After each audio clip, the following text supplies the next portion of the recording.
This person walked a distance of 1.3 kilometers, and it took them 800 seconds to complete this journey.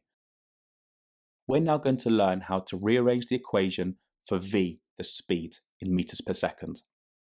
So recall the equation s equals v times t, rearrange for v equals s over t, speed equals distance over time. Because we want v in meters per second, we need to convert 1.3 kilometers to meters. That's going to be 1,300 meters in 1.3 kilometers. So it's 1,300 meters divided by time, 800 seconds. V equals 1,300 meters divided by 800 seconds. That gives you an average speed for this journey of 1.6 meters per second. So their average speed is 1.6 meters per second.